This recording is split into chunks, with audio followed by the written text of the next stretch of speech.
Bom dia a todos, bom dia a todas, bom dia para você que nos assiste pela Pop TV em Sobradinho e Porto Alegre. Sejam todos muito bem-vindos e bem-vindas a mais um ICL Mercado Investimentos. Hoje, sexta, dia de esclarecer tintim por tintim a sopa de letrinhas e o que vem ou pode vir de tributação por aí nos investimentos. Então a gente vai detalhar tudo isso, já que foi um assunto bem recorrente de dúvida de vocês. Então vamos entender primeiro o que são esses instrumentos de renda fixa e o que essa tributação pode impactar não só na vida de vocês, mas na captação de recursos. Porque mais do que para a gente, isso deve também impactar outras esferas. E aí a gente vai explicar tudo isso por vocês e também explicar a chiadeira que começou logo de cara e que não é de se estranhar quando isso foi divulgado ou essas possibilidades de mudança foram divulgadas. Mas vamos passar pela nossa agenda que hoje está curtinha, mas que tem dados importantes no radar. Então vamos começar já vendo o que saiu, o que tem para sair e depois a gente volta nesse assunto com vocês. Então bora lá. Saiu bem cedinho na Alemanha, às 3 horas da manhã, o CPI de maio, né? Então preços ao consumidor aqui, medição final já lá na Alemanha. Saiu balança comercial de abril na zona do euro e por lá também saiu produção industrial às 6 horas da manhã. E a gente teve às 9 horas da manhã o IBGE divulgando o volume de serviços. Então a pesquisa mensal dos serviços aí já foi divulgada hoje, mas esse dado vai ficar para segunda-feira, porque eu acredito que essa sopa de letrinhas vai tomar bastante tempo da gente aqui. Às 11 horas nos Estados Unidos saiu o índice de sentimento do consumidor, expectativas de inflação em 1 e 5 anos, só que ainda preliminar de junho, então não é a medição final, mas uma medição que vem ganhando mais peso até pela expectativa de inflação, não tanto pelo sentimento do consumidor, mas porque está todo mundo querendo saber para onde vai a inflação nos Estados Unidos. Em seguida, a gente tem mais dados saindo hoje, então a gente tem mais algumas coisas sendo divulgadas no mundão. Vamos ver aí o que mais temos na agenda no finalzinho da tarde. Meio-dia, o dirigente do Banco Central Europeu participa de um painel de conferência do FMI. Então aqui é aquela coisa de sempre, todo mundo quer saber sinalização de política monetária, nesse caso, do Banco Central, Banco Central Europeu. A gente tem aí a Rússia também divulgando o PIB do primeiro trimestre às 13 horas e às 14, velho conhecido nosso aqui, postos de petróleo e plataformas em operação, para ver como é que está a produção de petróleo lá nos Estados Unidos, já que isso também tem ganhado um pouco mais de força e a gente sabe que o preço do petróleo está bem volátil e a tendência agora, gente, é piorar. É subir mais preço de petróleo por todos os conflitos que estão acontecendo e que devem intensificar, devem escalar lá no Oriente Médio. Antes de entrar nos assuntos aqui de tributação com vocês, eu vou passar lá para a redação para dar bom dia para o Diego, que já está a postos, para contar como é que ficou o fechamento de ontem. Diego, bom dia, como é que você está? Bom dia, Débora. Bom dia para toda a nossa audiência. Sextou, com a glória de Deus. Finalmente estamos encerrando mais uma semana. Bom dia para nossa equipe de telespectadores fiéis, quase uma torcida organizada aqui. Terezinha Rabelo, Gladys Garcia, Maria Helena, Liz Longo, Bad Dog, André Bolzão. Hoje a equipe veio em peso, gostei de ver todo mundo aqui chegando já dando bom dia. Bom dia para Edmundo, que me lembrou que hoje não é uma sexta-feira qualquer, uma sexta-feira 13, aliás, diga-se de passagem para vocês cinéfilos que gostam de cinema. Hoje vai ser divulgado Twin Peaks na MUBI. Eu estou particularmente extremamente empolgado de escolher essa data especial, sexta-feira 13, então Edmundo me lembrou, eu lembrei disso, achei importante trazer aqui para vocês. Mercado de investimentos não é só economia, também é cultura. Bom dia para o Vitor Thiago, que deu um salve para o pessoal dos investimentos. Bom dia para Regina Coeli, diretamente de Natal, do Rio Grande do Norte. Bom dia para o Theo, cujo sobrenome me quebra um pouco, mas bom dia, Theo, tô falando com você. Enfim, gente, bom dia para todo mundo, um prazer imenso estar aqui com vocês hoje, mais uma vez. Sextou aqui em São Paulo, pelo menos com frio congelante, mas antes sextar no frio do que não sextar, não é mesmo? Quem que vai sextar hoje? Quero saber. Eu sei que os investidores da Bolsa, aliás, sextaram ontem já com uma certa antecedência, queimaram a largada. Vamos para o nosso fechamento de mercado? O Ibovespa emplacou a terceira alta consecutiva na quinta-feira, fechando o dia com uma alta de 0,49% aos 137.799 pontos. De acordo com o nosso portal, o destaque dessa vez fica para as ações preferenciais de um dos nossos pesos pesados, a Petrobras, que valorizaram 2,25%. O dólar, por sua vez, praticamente andou de lado, mas ainda valorizou 0,07%, cotado a R$ 5,54. Mesmo com esse desempenho positivo do nosso principal índice no dia de ontem, as tensões entre o executivo e o legislativo seguem no radar dos investidores. Mas como que isso vai ser pauta de hoje, eu não vou dar spoiler e eu vou deixar essa bola com a Débora. Já no exterior, falando agora de Nova York, o clima também foi de otimismo. Os indicadores de inflação ao produtor vieram abaixo do esperado, reforçando mais uma vez expectativas de corte de juros já em setembro na próxima reunião do Fed. Se eu não me engano, próxima reunião? Não sei, desculpa. Mesmo assim, o clima por lá também é instável. O laranjinha, famoso Donald Trump, presidente dos Estados Unidos, disse que, abre aspas, talvez tenha que forçar algo, fecha aspas, sobre a política de juros, mesmo afirmando que não demitirá o Jerome Powell. Jerome Powell é o presidente do Fed, o Fed é o Banco Central dos Estados Unidos. No meio disso tudo, o Dow Jones subiu 0,20%, o S&P 500 avançou 0,38% e o Nasdaq valorizou 0,24%. Débora? Vamos entender isso aí, né? O que aconteceu ontem? Ontem o Diego falou que a Bolsa se deu bem no dia anterior, né? Que a Bolsa tinha ido para o terreno positivo e se deu bem. E aí o questionamento fica, a Bolsa ia se dar bem no dia dos namorados ou não? Né? E a Bolsa também se deu bem no dia dos namorados. E o que impulsionou a Bolsa para o terreno positivo? Porque tinha tudo para ela ficar ali ou no terreno negativo ou muito perto do 0 a 0. Foi um dia de muita oscilação, foi um dia de muito movimento. E o que ajudou esse impulso, né, a acontecer foi a Petrobras, justamente. Então, você teve um movimento de alta das ações da Petrobras, contrariando, inclusive, o preço do petróleo, porque começou a se aventar no mercado financeiro, começou a surgir burburinho de que a gente teria uma possibilidade aqui da Petrobras pagar dividendos extraordinários, dividendos extra. Então, isso deu uma animada, deu uma injeção de ânimo no mercado, afinal, falou em dividendo, o mercado sorri e reage muito bem. Então, teve essa mudança até de direção no Ibovespa por conta dessa movimentação da Petrobras. Ontem o petróleo não subiu, depois dele ter subido tantos dias e ter tido uma alta bem forte até no dia anterior, na quarta-feira. Ontem o petróleo ficou ali mais no ajuste, porque ele teve vários dias de alta, teve uma alta muito forte, muito expressiva no dia anterior, então é normal que ele tenha ajuste, que tenha ali uma queda no preço. Mas isso não foi ali motivo para derrubar a Petrobras, que surfou justamente, não só que vinha surfando nessa alta do petróleo, mas agora também com essa possibilidade de dividendos extraordinários no radar.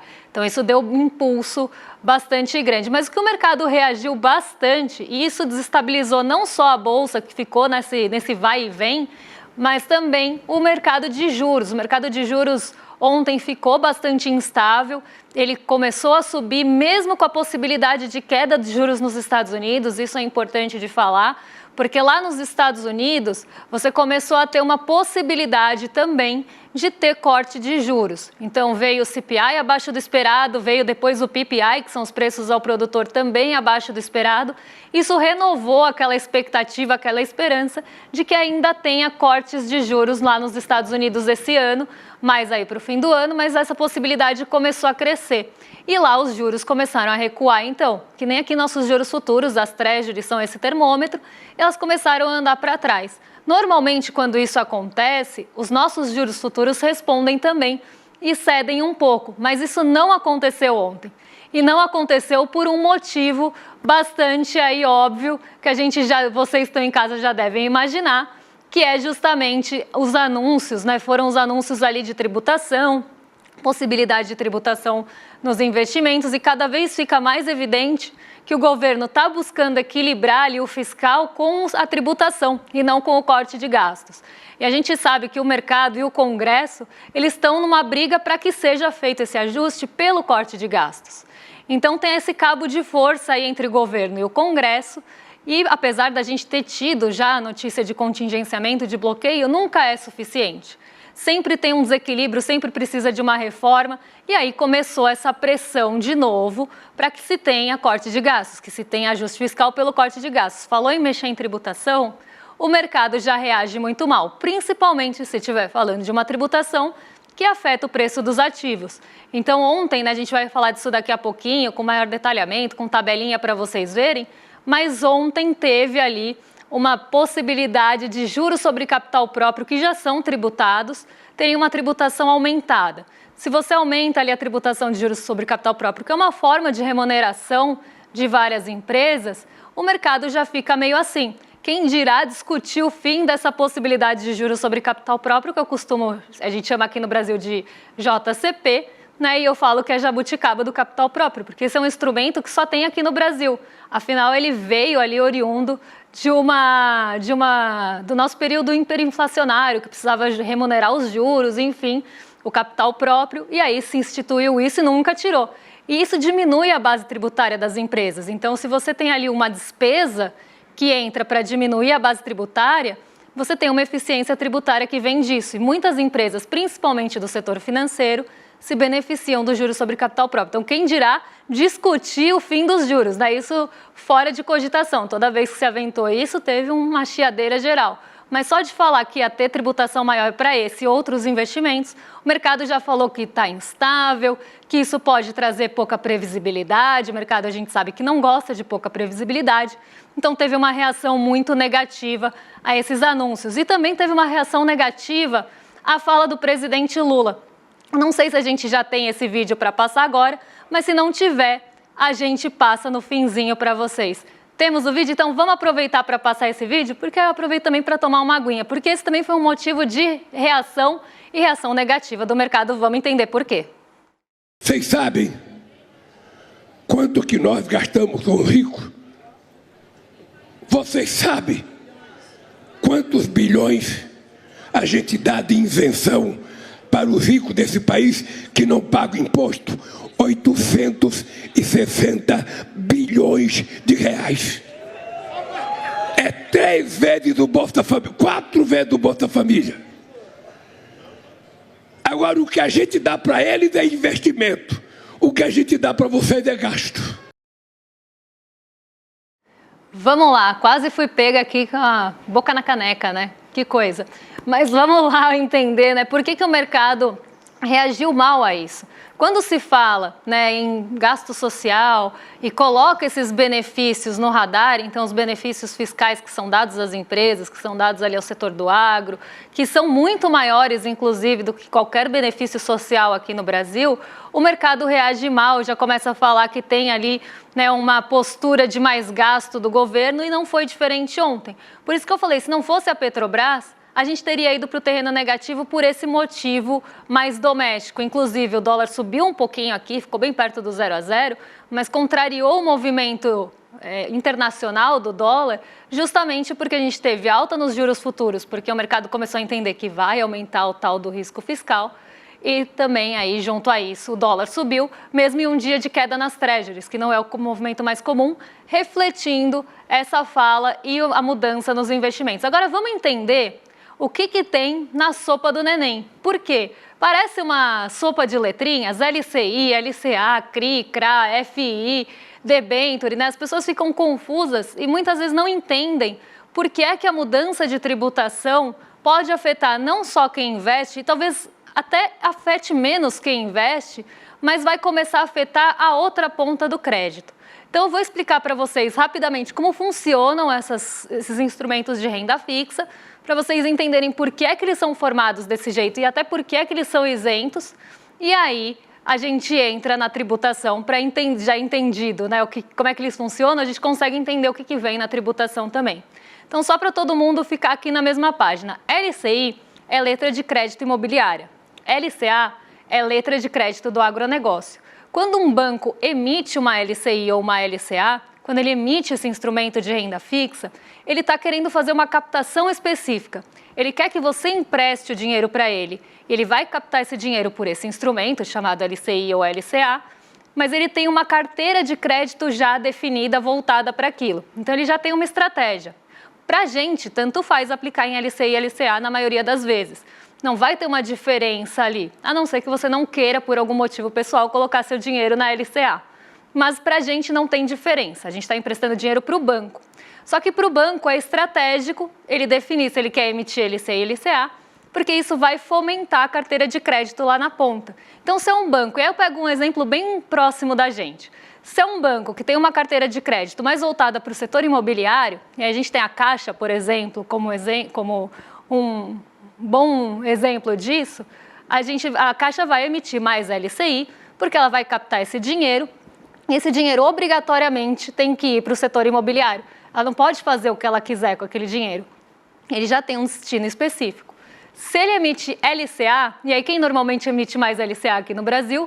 O Banco do Brasil, porque ele tem uma carteira maior voltada para o agronegócio. Então você vai emprestar o dinheiro para o Banco do Brasil e esse dinheiro também tem destino específico, que é para fomentar o crédito do agronegócio. E por que eles são isentos hoje? Porque são setores que têm incentivo aqui no Brasil. Então você quer fomentar, por uma também questão estratégica, quer fomentar esses créditos lá na ponta, e a captação, para não ficar muito cara, o governo abre mão da tributação.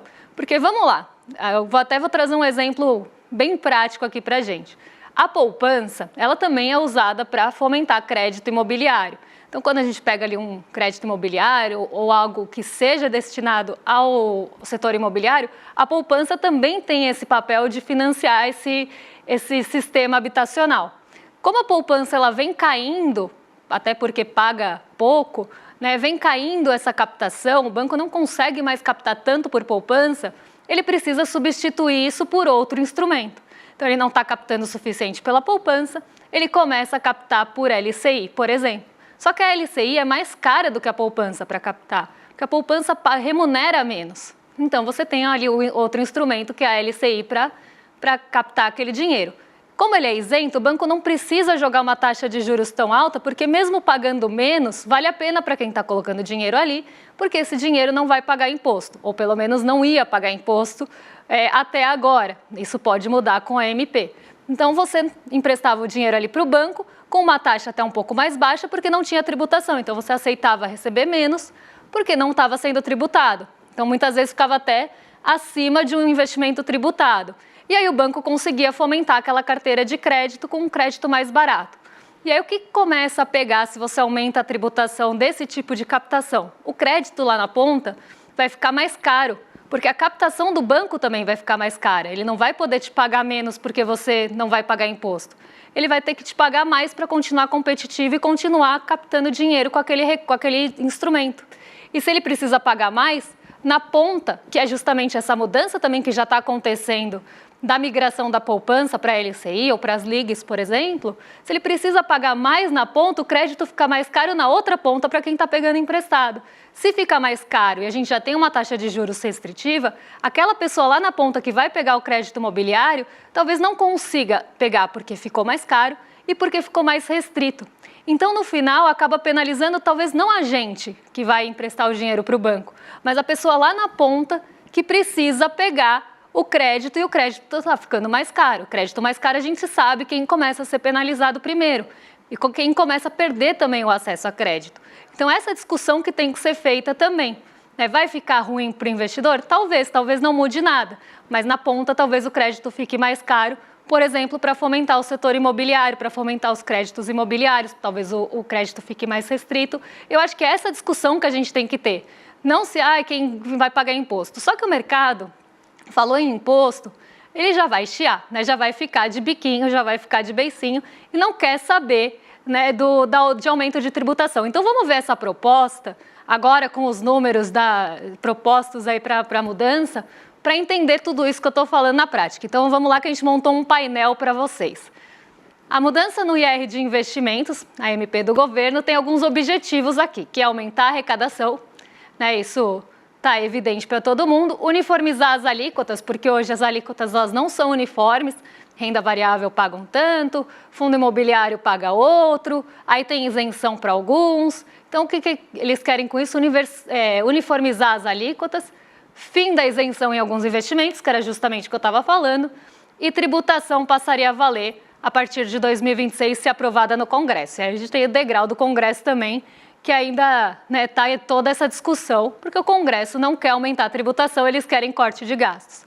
O que também é bastante cruel, porque abrir mão do que eles têm de benefício também ninguém quer. Discutir outros outros cortes que poderiam ser feitos em penduricalhos, também ninguém quer.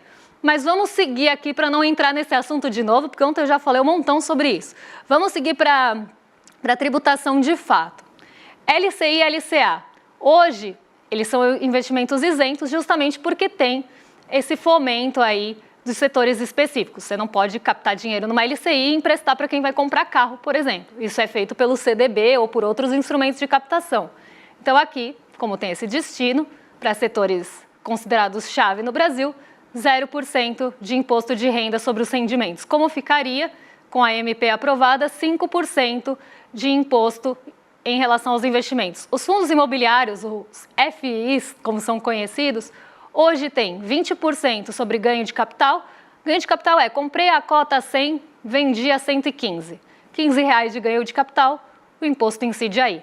E 0 em relação aos proventos, né? Que eu não gosto nem de chamar de dividendos, é mais proventos, que é o que as pessoas recebem ali mensalmente de seus fundos imobiliários. Como ficaria? 17,5% na alíquota uniformizada, 17,5% sobre o ganho de capital, mais 5% de dividendos dos proventos. Então, os proventos passariam a ter também uma tributação, não cairiam mais isentos nas contas.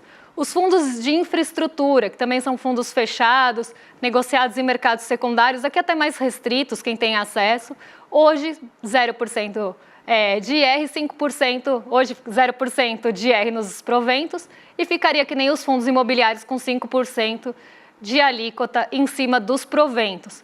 Fundo de infraestrutura também tem um porquê, né? Eles captam dinheiro para fomentar projetos de infraestrutura. Normalmente, o que tem em fundo de infraestrutura são debêntures de infraestrutura. Debênture é quando você empresta o dinheiro para a empresa. Então, a empresa ela precisa captar o dinheiro, ela não quer pegar dinheiro no banco porque é caro, ela não vai abrir mais capital na bolsa, ela tem que captar dinheiro de alguma forma.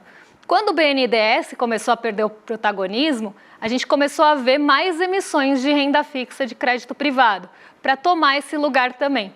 E aí a gente começou a ter uma maior emissão de debêntures das empresas, que elas queriam captar dinheiro, mas não tinha como pegar no banco porque fica inviável, o banco também não vai emprestar, porque são linhas de crédito muito longas, né? Projeto de infraestrutura leva 30, 20 anos para ficar pronto e não vai dar lucro tão cedo.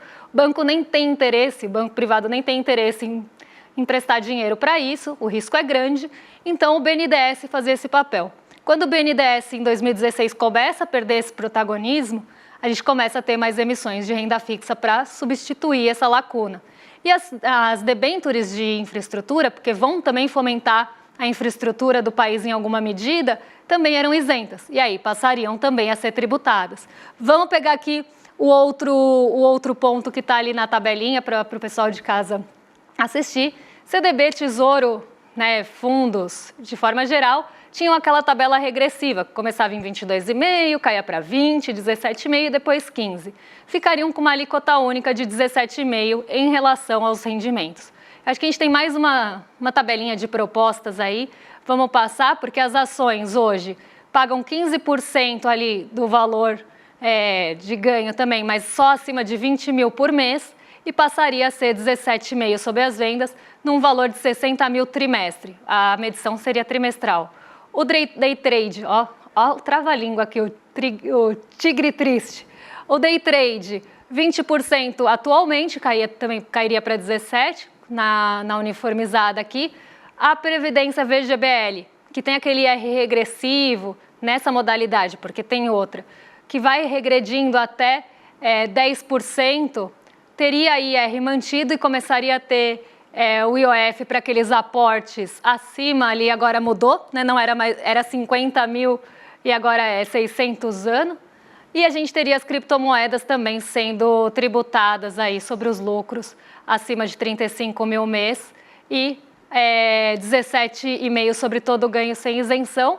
E os juros sobre capital próprio, que já caem também líquidos, né? Já caem com tributação exclusiva na fonte de 15% para 20%. Então, aqui teria mudança, né? E aqui foi onde o mercado mais reclamou.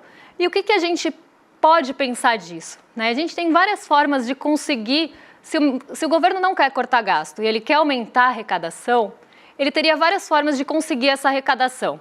Ele poderia brigar no Congresso para tentar começar alguma tributação em relação a rendas mais altas. Não estou nem falando grandes fortunas aqui. você poderia começar a olhar, né, se quer cortar gasto e não arrecadar, começar a olhar, como o próprio presidente Lula falou no vídeo, para esses benefícios que hoje são ali muito maiores do que qualquer benefício social, mas não. Né, sempre querem que corte no benefício social, ainda que a economia não seja tão grande que você possa fazer ali. Né? E eu acho que tem uma fala do Lula que foi muito boa, que para as empresas e para o mercado financeiro, não exatamente assim. A parte ali de benefícios e subsídios são investimento e a parte social é só gasto. Né? E não é bem assim, porque a parte social, ali o benefício social, também você está dando renda, transferindo renda para uma pessoa que gasta tudo o que ganha, e isso volta também como forma de arrecadação, além de girar a economia. Se você está dando ali só benefício tributário para a empresa, para setores agroexportadores, nem sempre isso vai voltar como arrecadação e ainda vai ser mandado o lucro para fora. Né? Se possível, vou mandar para algum paraíso fiscal. Então, a gente precisa pensar, né, outras formas de arrecadar que não só penalizando ali quem está na ponta, porque no final das contas o crédito também vai ficar mais caro para a infraestrutura, também vai ficar mais caro para quem quer pegar ali o crédito na ponta para comprar um imóvel, por exemplo. E isso não só vai dificultar o crédito e pode começar a ter um efeito na economia, em um cenário que a gente já tem o crédito muito restritivo pela taxa de juros. Ah, Débora, mas se fizer essas medidas, equilíbrio fiscal e baixa a taxa de juros. Conta outra, né? Porque sempre tem um novo degrau para subir, sempre tem uma nova lição de casa e isso sempre vai voltar para o radar, porque nunca é suficiente. Você pode entregar os números acima do que o mercado esperava, acima do que todo mundo esperava. A cobrança sempre volta com outro formato, com outra roupagem. Então a gente sabe como funciona e sempre vai ter essa pressão enquanto a gente tiver um governo que coloca um pouquinho social na conta. Então, eu acho que é isso que a gente precisa pensar. Será que fazendo tudo isso a gente consegue mesmo baixar a taxa de juros e aí o crédito vai ficar menos restritivo? Porque num cenário que a gente tem hoje de crédito já apertando e de crédito mais caro, colocar ainda ali instrumentos de renda fixa que vão encarecer ainda mais, começa a ficar estrangulado. Então, eu acho que teriam outras formas disso ser feito, mas não, a escolha foi essa, porque talvez seja a que gere menos atrito. Só que o atrito está vindo de qualquer forma. E é assim que termina essa sexta-feira que sextou aí com péssimas notícias. Agora, boa notícia para vocês passarem o fim de semana aí é para assistir no domingo a Semente do Caos. Né? Faltam 2 dias e para vocês não ficarem de fora dessa, entrem em iclmercado.com.br ou no QR Code que está aqui do lado, se inscrevam, garantam o ingresso, porque é uma aula incrível e vai ser dada para vocês de forma gratuita. Então, para isso, vocês precisam garantir o ingresso e aí vocês conseguem assistir essa maravilhosa aula com o professor Castro Rocha e o Eduardo Moreira aí no domingo. E agora entrego para os nossos vizinhos de cima, porque nada melhor do que sextar com rolê. Então, vocês vão dar rolê agora com o William De Luca e o Guga Noblar.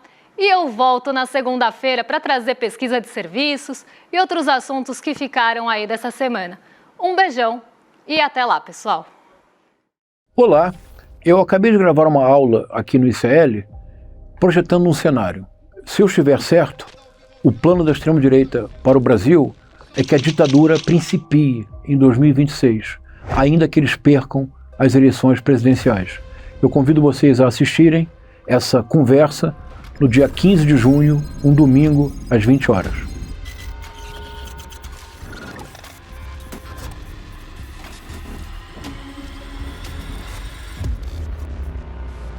Você sabe qual é a diferença entre informação e conhecimento? Uma informação é um fato dado sobre algo ou alguém. O conhecimento é a capacidade de interpretar e analisar criticamente uma informação.